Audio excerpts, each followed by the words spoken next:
आप देख रहे हैं आज तक, आपके साथ मैं हूं अंजना ओम कश्यप। चुनाव दर चुनाव हिंदुस्तान में घमासान के बीच एक शख्सियत और उनकी पॉलिटिक्स के इर्द गिर्द खूब चर्चा होती है। कौन है वो व्यक्ति समझना मुश्किल नहीं है। जी हां, असदुद्दीन ओवैसी। बिहार की धमक के पश्चिम बंगाल में चुनावी एंट्री पर जितनी चर्चाएं हो रही हैं या फिर लगातार होती रही हैं, उसमें चौथे दौर के मतदान के बाद परिस्थितियां क्या है और क्या उनकी नजर में है, बंगाल में क्या हासिल करना चाहते हैं। आज इलेक्शन एक्सप्रेस पर आज तक के खास मेहमान असदुद्दीन ओवैसी जी, AIMIM चीफ हमारे साथ हैं। ओवैसी साहब, 294 में से 7 सीटों पर लड़कर आपकी निगाहें कहाँ हैं और निशाना कहाँ है? नहीं, 6 सीट पर लड़ रहा हूँ, तो ऐसा नहीं कहीं पे निगाहें कहीं पे निशाना हमारे 7 सीट पर ही है और शुरुआत है। और हमको यकीन है कि बंगाल में हमारे लिए, हमारी पार्टी के लिए एक बहुत बड़ा स्पेस है, यहाँ पर बहुत बड़ा वैक्यूम पैदा होने वाला है। और इसीलिए हमको लगता है कि हम लोग अभी से तैयारी कर रहे हैं और जहाँ जहाँ हम जा रहे हैं अपनी पार्टी को स्ट्रेंथन कर रहे हैं। तो निशाने पे मोदी भी है और ममता बनर्जी भी हैं। सबसे लड़िएगा? हाँ बिल्कुल, क्यों नहीं लड़ेंगे। क्यों? लड़ना ही तो आता है हमको। हाँ। समझौता करना आता ही नहीं है, तो लड़ेंगे। तो सेक्युलर पार्टियां तो मिलती तो अच्छा होता ना। अब तो वही फिर सवाल पूछा जाएगा, सर आपने मुस्लिम वोट को बांटने के लिए यहाँ पर आप आए हैं। देखिए, अब सेक्युलर पार्टी जो है मुझे अछूत समझती है, तो इससे मैं उनके ओपिनियन को चेंज नहीं कर सकता। सेक्युलर पार्टी ये समझती है कि अगर मुझे हाथ लगाएंगे या मेरे करीब भी आएंगे तो उनको लगता है कि वो जो मेजॉरिटी कम्युनिटी का वोट उनसे भाग जाएगा। मौजूदा जो पॉलिटिक्स हो रही है, राजनीति, उसमें यही सब पार्टी से दिखाने की कोशिश कर रहे हैं कि सबसे बड़ा हिंदू कौन है। तो यही असल झगड़ा है। और जब ये माहौल बन चुका है तो फिर कौन, यार हाल असदुद्दीन ओवैसी की पार्टी को छोड़िए, अब तो इलेक्शंस में आप तो कहीं पर मुस्लिम वर्ड नहीं सुनते, आप माइनॉरिटी वर्ड नहीं सुनते, तो मैं कहाँ, मैं तो बहुत दूर हूँ, कोसों मील दूर हूँ। आपको तो सूट करता है ना सर। फिर आप बोलते हैं ना मैं शांडिल्य हूँ, ना मैं जनेऊधारी हूँ, तो मैं कहाँ जाऊँ। तो आपकी पॉलिटिक्स को तो ये सूट करता है। ये तो सही है ना कि देखिए, ममता बनर्जी को आज अपने उम्र के हिस्से में इस इलेक्शन के दौरान में इनको जनता को बताना पड़ रहा है कि वो हिंदू ब्राह्मण है और उनका गोत्रा शांडिल्या है। आप अलायंस की बात कर रहे हैं, मैं तो वर्ना सिस्टम में आता नहीं हूं, ना ये 22% दलित आते हैं बंगाल के, कहाँ अलायंस करेंगे। इसीलिए अगर आप ये कह रहे हैं कि भाई मैं हिंदू ब्राह्मण हूं और मैं ऊपर हूं और तुम लोग तो आते भी नहीं हो, तो मतलब क्या है कि आप गुलामी करते रहो। तो यही तो है ना कि आप देखिए कि ये कंसिस्टेंटली हो रहा है। तमिलनाडु मैंने कहा था कि तमिलनाडु में DMK ने कह दिया कि हम उन लोगों को काशी मथुरा जो दीगर मंदिर यात्रा पे जाएंगे उनको 25,000 से 1 लाख देंगे। हम 1,000 करोड़ रुपये द्रविडियन जो मंदिर है उसको रिवाइव करने के लिए देंगे। मेरे को आज भी समझ में नहीं आया कि वो सरजमीन जो अन्नादुराई और पेरियार की सरजमीन मानी जाती है, वहां पर ये हो रहा है। बंगाल में ये चंडी पात पड़ती है। लेकिन उनको इलेक्शन कमीशन का नोटिस किस लिए मिला, ममता दी को? नहीं, इनको इलेक्शन कमीशन, उन्होंने बोला कि मुस्लिमों एक हो जाओ एक साथ आके, तो उनके लिए तो वो देखिए अब 24 घंटे के लिए वो प्रचार नहीं कर पाएंगे। नहीं, ठीक है, उनका ये बोलना, उनकी ये मजबूरी थी, उनको ये बोलना जरूरी था। वो मेरा ऑब्जेक्शन इस बात पर है कि ममता बनर्जी को बोलना चाहिए था कि भाई हिंदू ब्राह्मण भी एक हो जाए, ये जिसका गोत्रा शांडिल्या है वो भी एक हो जाए। उनको बोलना चाहिए था ना भाई। आप वो नहीं बोलते, आप बोलकर क्या डर दिखा रहे हैं NPR NRC का। यही तो इनकी परेशानी है। और ममता बनर्जी ने अपने जो रिपोर्ट कार्ड में कहीं पर भी ये नहीं बताया कि बंगाल के माइनॉरिटीज और मुसलमानों के लिए उन्होंने क्या किया। हम ये चैलेंज कर रहे हैं कि एम्पेरिकल डेटा इनका है जहां पर उन्होंने कुछ नहीं किया सिवाय इसके कि सिर्फ सर पे ओढ़नी ओढ़ लिए, अल्लाह अकबर कह दिए। अरे तो कलमा भी पढ़ रही हैं वो। अरे भाई, हम क्या कोई नौटंकी कंपनी के मुलाजिम है कि आप एक्टर को देखकर थालियां मारते रहेंगे? क्या है ये बताइए। यही हाल आप करके रख दिया हमारा, तो इसलिए हमारा इन पे स्ट्रांग ऑब्जेक्शन है। तो इलेक्शन फिर से ही हो रहा है कि ममता बनर्जी ये बता रही है कि मैं मोदी से बड़ी हिंदू हूं और मोदी ये कह रहे हैं कि मैं हिंदू नेशनलिस्ट हूं। तो अब आप बताइए, अगर ये ऐसा ही चलता रहेगा ना भारत में, तो एक दिन जरूर आएगा इस मुल्क में जब इजराइल की तरह यहां पर हर पार्टी सिर्फ मेजॉरिटी कम्युनिटी वोट्स के लिए लड़ती रहेगी। ओवैसी जी भी तो इसी लोकतंत्र का हिस्सा है ना, आप लड़ रहे हैं ना, आप कौन सी सीटों पर लड़ रहे हैं सर? देखिए, हम उन सीटों पर लड़ रहे हैं जहां पर आसनसोल, बताइए, आपका इशारा किस तरह समझ गया मैं, आप ये बताना चाह रही हैं कि भाई जहां मुर्शिदाबाद से मालदा में जहां 75% मुस्लिम है, 65% मुस्लिम है। गलत है, ये आपको गलत कह रहे हैं। डेमोग्राफी मुर्शिदाबाद में लड़ रहे हैं, मालदा में लड़ रहे हैं, आसनसोल में लड़ रहे हैं, उत्तर दिनाजपुर में लड़ रहे हैं, यकीनन लड़ रहे हैं। तो इसमें गलती क्या है? गलती क्या, लड़ेंगे ना तो भाई मेरे लड़ने। आपकी तो छवि ऐसी है ना सर, आपको कलमा नहीं पढ़ना पड़ता है, आप तो बस जोश में जब मोदी जी को बोलते हैं कि ये मोदी देखो मुस्लिम के साथ फोटो खिंचाए, क्या क्या बोला था सर आपने उसमें? नहीं, मेरे से आप ही जुल्फिकार अली ने सर आपको गलत ठहरा दिया। उनका वो तो मैं तो सेल्फी खिंचा रहा था, वो पूछ रहे थे कि आप क्या बनना चाहते हैं, कॉर्पोरेटर या क्या? हमने कहा नहीं सर, बस सेल्फी चाहिए। वही तो हम कह रहे हैं ना कि हम तो चाह रहे थे कि ये जो छुपा हुआ है खुलकर आ जाए। हमारे बोलने के बाद ही तो जुल्फिकार निकला ना, वरना तो जुल्फिकार बादलों के पीछे चांद की तरह पीछे छुपा हुआ था। हमारे बोलने पे निकालना पड़ा ना बीजेपी को, भाई ये जुल्फिकार है। और जुल्फिकार क्या है मालूम? मोदी क्यों नहीं फोटो खिंचवा सकते मुस्लिम के साथ? क्यों नहीं खिंचवा सकते? बिल्कुल, अरे कौन रोक रहा है? कौन रोक रहा है उनको खिंचवाने के साथ? क्या क्या बोला था सर आपने? क्या बांग्लादेशी हो क्या? हाँ, सीए पर बोला, ट्रिपल तलाक, क्या आपने ट्विस्ट दिया? नहीं, ट्विस्ट नहीं दिया। देखिए, हमको मीडिया ने पूछा क्या बोला होगा उसने। मैं बोला भाई मेरे को ये बोला हो सकता, ये बोला हो सकता, ये बोला हो सकता, और कुछ नहीं। अब इसमें हमारे बोलने के बाद जुल्फिकार निकला ना, तो बीजेपी को दौड़ना पड़ा। अमित शाह ने कह दिया कि आप भी एक हिंदू से फोटो खिंचवाइए। खिंचवा रहे हैं कि नहीं? नहीं, खिंचवाएं। हमने तो ऐसे 10 फोटो डाल दिए सोशल मीडिया पे, हजारों लाखों बार वो देखा गया। यही तो हम कह रहे हैं कि भाई आप फोटो खिंचवाने पर क्यों मजबूर हो रहे हैं? मोदी जी अगर इतना सेकुलर हैं तो फोटो खिंचवाने पर क्यों मजबूर हो रहे हैं आप? और क्या फोटो खिंचवाने से ही आप मुसलमानों के लिए या उस सबसे बड़ी माइनॉरिटी के लिए कुछ कर रहे हैं क्या? आप बता दीजिए ना। कुछ नहीं कर रहे भाई, फोटो खिंचवा दिए, अब हम फोटो देख के खुश हो जाएं? बताइए आप, यही तो प्रॉब्लम है। जुल्फिकार अली ने सर आपको ललकार दिया, वो कह रहे हैं कि आप मुस्लिमों को भड़का रहे थे, वो सब बोलकर आपने उस फोटो को जरिया बनाया और आप मुस्लिमों को भड़का रहे थे कि देखो वो तो ये बोल रहा था, वो बोल रहा था, ये पूछ रहे थे, उसके कान में बोल रहे थे। नहीं, अच्छा है, बांग्लादेशी हो क्या? मैं तो उम्मीद करूंगा कि आइंदा पार्लियामेंट इलेक्शन में उस नौजवान लड़के को मोदी जी गुजरात से टिकट दे दें। गुजरात से टिकट देके उसको एमपी बनाए लोकसभा से। देखेंगे, चलिए उसकी मोहब्बत, इनकी मोहब्बत। देखिए, ये एक तरफा मोहब्बत हो रही है। मोदी जी से एक तरफा मोहब्बत के हामी है।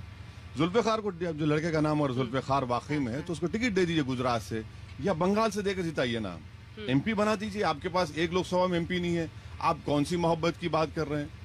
लेकिन आप जो पॉलिटिक्स करना चाहते हैं सर, आप चाह रहे हैं मुस्लिम दलित कंबाइन को आप टारगेट करते हैं। यहाँ पर तो सीएसडीएस से लेकर प्रशांत किशोर ने मान लिया कि जो दलित समुदाय है वो मोदी के साथ है। अब देखिए, प्रशांत किशोर साहब ने तो बहुत कुछ मान लिया ना। दिल की बात जुबान पे आई गई क्लब हाउस में। बुरा मत मानिए, मगर आपकी फेटर्निटी में 2 किस्म के जर्नलिस्ट हो गए। एक जो शाखा के जर्नलिस्ट हैं आरएसएस के, और दूसरा ये जो क्लब हाउस वाले जर्नलिस्ट हैं। इन दोनों में एक ही यूनानिमिटी है कि ये कभी भी इस बात को पसंद नहीं करते कि मुस्लिम एम्पावरमेंट किसी किस्म का हो।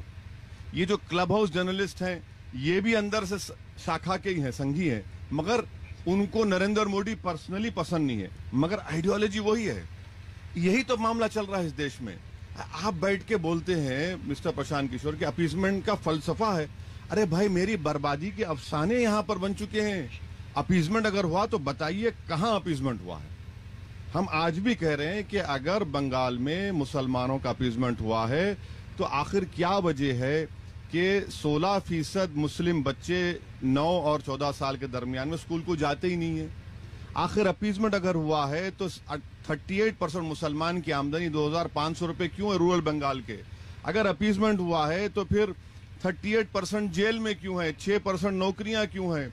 अगर अपीजमेंट हुआ है तो फिर ड्रेनेज लाइन, पानी की लाइन क्यों नहीं है? अगर अपीजमेंट हुआ है तो आज भी मालदा मुशीराबाद में आर्सेनिक पानी पिया जाता है, इतना ज्यादा कि जो WHO के गाइडलाइन से 3000 बढ़ के कौन सा अपीजमेंट हुआ है? क्योंकि वोट बैंक बना ना, एक पूरे समुदाय को वोट बैंक बनाया गया। नहीं, सर मेरा सवाल तो पूरा सुनिए। नहीं, आप नहीं, ये सवाल सुन के कान पक चुके हैं मैडम।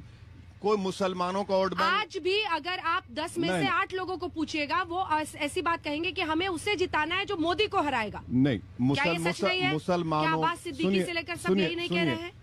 मुसलमानों का ना कभी वोट बैंक था, ना कभी रहेगा इंशाल्लाह। यहाँ पर हमेशा हिंदू वोट बैंक था और हिंदू वोट बैंक ही रहेगा।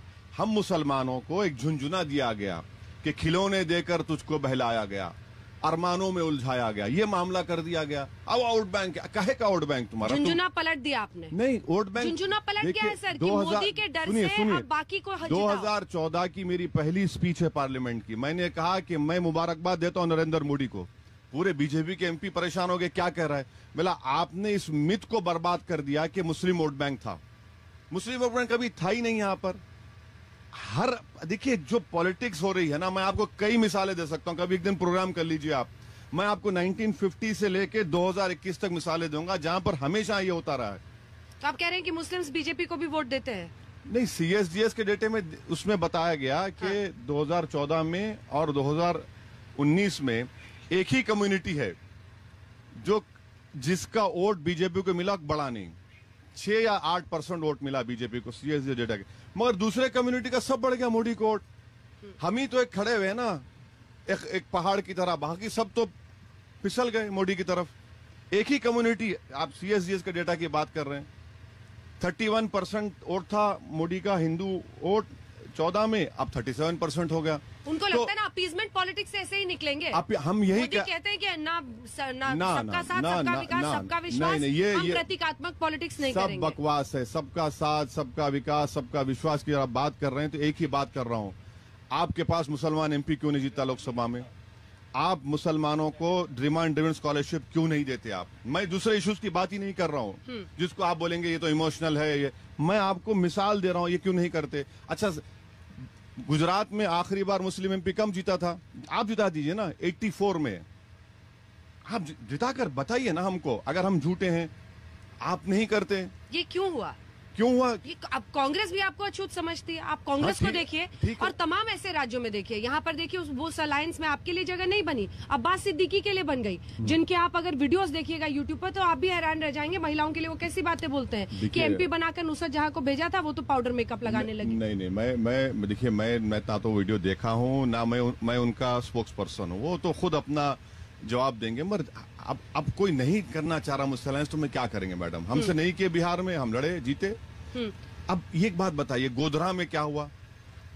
हमने लड़ा और बीजेपी का मेयर बनने नहीं दिया वहां पर। मोडासा में हमारा मेन अपोजिशन हम है म्युनिसिपल कॉर्पोरेशन में।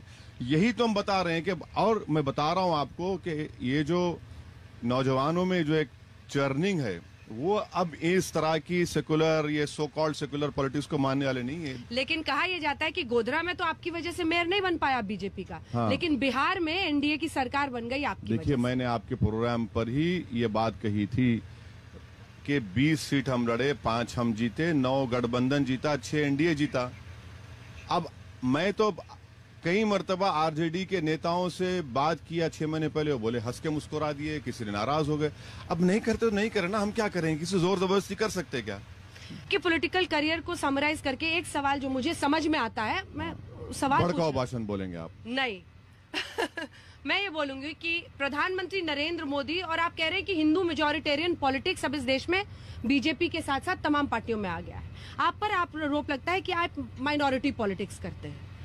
3 लाइन में आप समझाइए, काउंटर कीजिए इस व्यू। मैं देखिए, भारत के संविधान, इंटरव्यू में आप अलग बात करते हैं, हैदराबाद में जब आप माइक थामकर उस चौराहे पे खड़े होते हैं और लोगों के बीच बोलते हैं, तब आपके तेवर, आपका लहजा, सब कुछ अलग होता है। वो हमेशा रहेगा ना आपके साथ, और वो आपकी छवि को बनाता है। उसको कैसे काउंटर कीजिएगा? नहीं, मैं 3 लाइन माइनॉरिटी पॉलिटिक्स नहीं। देखिए, भारत के संविधान को मजबूत करना है, जमहूरियत में लोगों को और भरोसा दिलाना है, तो असदुद्दीन ओवैसी ऐसा ही रहेगा, ऐसा ही रहेगा, बिल्कुल ऐसा रहेगा। मैं बदलने वाला नहीं हूं। चाहे आंधी आए, तूफान आए, धूप आए, छांव आए, जब तक मैं जिंदा रहूंगा ऐसा ही रहूंगा। ये मेरी ओरिजिनलिटी है, मैं बदलूंगा नहीं, क्योंकि मुझे यकीन है कि इसी तरह रहने से ही मैं यहाँ तक आया और आगे भी जाऊंगा तो ये तो अड़चन बन जाएगा ना 294 तक अरे लड़ाई तक। कोई फिक्र की बात नहीं है। एक वक्त तो आएगा ना मैडम, जब सब एक हो जाएंगे। आएगा? नहीं सुनिए आप, मैं जुमला खत्म कर दीजिए। हाँ, ये हाँ, जुमला नहीं है अमित शाह की तरह। जब सब एक हो जाएंगे तो लोगों को देगा भाई सब काले में है, सफेद में तो एक ही नजर आ रहा है। वो वक्त आएगा। अब तो सब काला होना चाह रहे हैं। अपना आपने सफेद कर लिया, नहीं सब अपना नहीं, एक मेटाफोर की तरह समझा रहा हूं। मेटाफोर की तरह। हाँ। लेकिन आप अल्टीमेटली वो इमेज तो आपकी वो है ना। अरे कोई बात नहीं मैडम, देखिए मैं कोई फिल्म स्टार नहीं हूँ, ना मैं अंजना ओम कश्यप तरह एंकर हूँ कि मुझे अपना इमेज चेंज करना है। मुझे कोई फिक्र नहीं है। मेरा जो इमेज है ये ओरिजिनलिटी है, बदलेगी नहीं, ये ओरिजिनल है। देखिए ना तो मैं ये बदलूंगा ना वो क्यों बदलना चाहिए। आप अगर आपको करेज ऑफ कन्विक्शन है तो उस पर बरकरार रहिए ना, वरना तो कल बोलेंगे ये चेंज करो वो चेंज। मुझे चेंज करना क्या भाई, हम पॉलिटिक्स में है, संविधान के दायरे में रहकर काम करें और करना भी चाहिए। टोपी भी पहनेंगे और हिंदू मुस्लिम सबके साथ फोटो डालेंगे। बिल्कुल डालेंगे। मुझे किसी भी हिंदू भाई से तकलीफ थी ना है ना कभी रहेगी। मेरा मुकाबला उन लोगों से है जो अपने आप को जनियोधारू कहते हैं, जो अपने आप को कहते हैं कि हम बड़े हैं आप छोटे हैं, जो हिंदुत्व की आइडियोलॉजी को इस देश के संविधान पर मुसल्लत करना चाहते हैं। मेरा उनसे मुकाबला रहा है। लेकिन उस मेजोरिटी को मौजूदा पार्टियों ने कन्विंस कर दिया है ना सर कि आपने माइनॉरिटी अपीजमेंट की वजह से हमारी अनदेखी की। वक्तिया तौर पर आपने कन्विंस किया है, मगर आप देखेंगे कि ये मैजिक शो है। हम जब स्कूल में थे तो मैजिक शो होता था, एक मैजिशियन आकर अपनी टोपी से खरगोश, कभी अपने हाथ से वो फूल निकाल कर किसी को देता था। ये मैजिक शो खत्म होगा। जब खत्म होगा, जब रियलाइज करेंगे भाई साहब ये तो तबाह बर्बाद हो गया। मैजिक शो खत्म होने वाला है। मैजिक शो दिन नहीं चलता मैडम, मैजिक शो नहीं चलता। ये पीसी सरकार की सरजमीन है ना, मैजिशियन है, खत्म हो जाएगा। अब मैजिक शो चल रहा है, देश मुतासिर है, मैजिशियन आ गया है, देखिए बोल रहे, एक दिन मैजिक शो खत्म होगा। बहुत बहुत धन्यवाद आपका ओवैसी जी, हमारे साथ आज तक पर आने के लिए, तमाम बातें करने बुलाने के लिए। तो ओवैसी जी ये कहते हुए कि यही उनका जो तरीका है, इसी के साथ वो आगे बढ़ेंगे और राजनीति में एक दिन वो भी आएगा जब 6 से लेकर 294 तक का सफर वो पूरा करेंगे। देश दुनिया की बाकी खबरों के लिए आप देखते रहिए आज तक।